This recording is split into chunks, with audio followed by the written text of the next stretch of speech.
And welcome to my channel reading Heera में आपका स्वागत है। आज मैं लेसन बल के पार्ट से आज मैं एक टॉपिक को लिया हूँ और उस टॉपिक को मैं खूब अच्छे से समझाने की कोशिश कर रहा हूँ। यहाँ देखें, मैं टॉपिक है बल के प्रकार, टाइप ऑफ फोर्स। बल दो प्रकार के होते हैं। आप जानते हैं, नहीं जानते हैं तो ठीक है, जानते हैं तो देखें। बल दो प्रकार के होते हैं। पहला बल होता है संतुलित बल, जिसे हम बैलेंस्ड फोर्स कहते हैं, और दूसरा होता है असंतुलित बल, जिसे हम अनबैलेंस्ड फोर्स कहते हैं। संतुलित बल जब कोई वस्तु पर, मान लीजिए ये हो गया आपका कोई वस्तु, ठीक, इसी वस्तु पर लगने वाले सभी बल की जो परिणामी बल है वह शून्य हो तो उन्हें हम संतुलित बल कहते हैं। मानो इस पर लगने वाले बल का परिणाम क्या हो, शून्य हो, तो इसे हम कहते हैं संतुलित बल। इस पर बल लगने वाले, ठीक। यदि किसी वस्तु पर कुछ संतुलित बल कार्य कर रहे हो तो वस्तु की विराम अथवा गति की अवस्था परिवर्तित नहीं होती है। यदि वस्तु स्थिर है तो वह स्थिर बनी रहती है, और वस्तु गतिमान है तो वह एक समान गतिमान बनी रहती है, ठीक है। क्या होती है, अवस्था परिवर्तन नहीं होती है। यदि वस्तु स्थिर में है तो स्थिर बनी रहती है, और गतिमान है तो एक समान गति में से गति करती रहेगी। ये हो गया आपका संतुलित बल। जैसे यहाँ देखते हैं, एक डोरी से बांधकर एक डोरी में और क्या किया, गेंद लटकाया गया है। अब यह क्या है, अपनी अवस्था में, विराम अवस्था में है। अब देखते हैं असंतुलित बल, जिसे कहते हैं अनबैलेंस्ड फोर्स। एक कह रहा है, यदि वस्तु पर लगे बलों का परिणाम शून्य न हो तो उन्हें हम असंतुलित बल कहते हैं।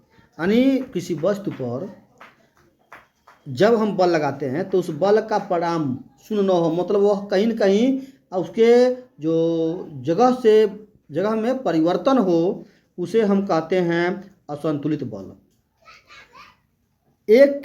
केवल एक बल सदा असंतुलित होते हैं संतुलित बल लगने से। अब देखते हैं,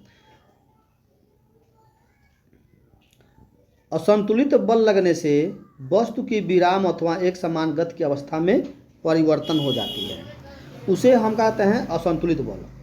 असंतुलित तथा संतुलित बल का जो स्पष्टीकरण जो है वह मैं बता रहा हूं, सुने। एक रस्साकसी जो है, रस्साकसी होता है,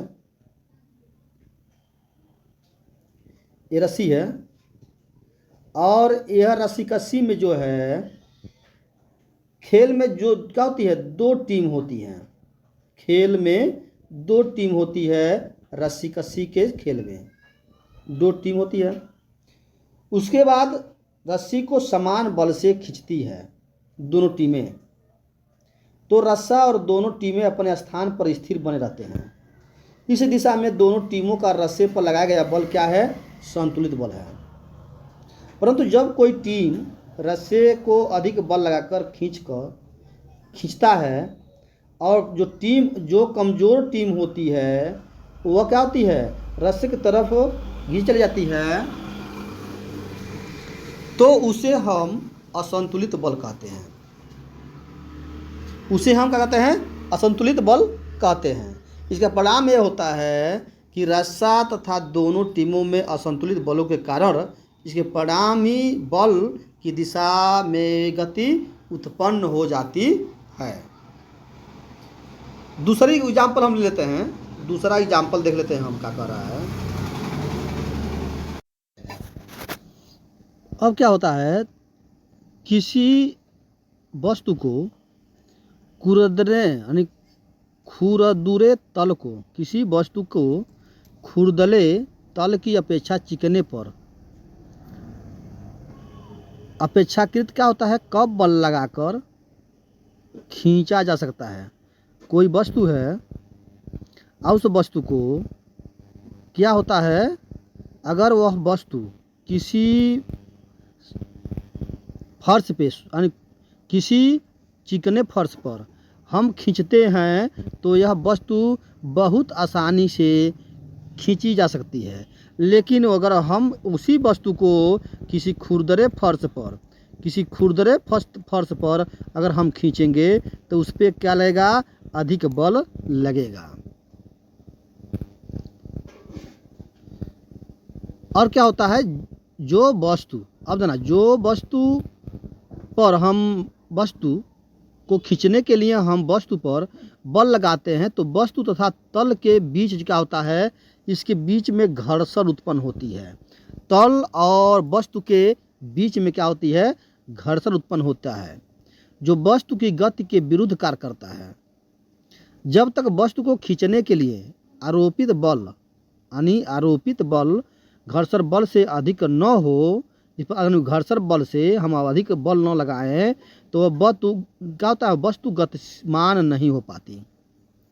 अब घर्षण बल चिकने तल पर बहुत कम तथा खुरदरे तल पर अधिक बल लगाते हैं। चिकने तल पर वस्तु कम बल लगाने से ही गतिमान हो जाती है, लेकिन क्या होता है, खुरदरे तल पर उसे चलाने के लिए क्या होता है, घर्षण से अधिक बल लगाना पड़ता है।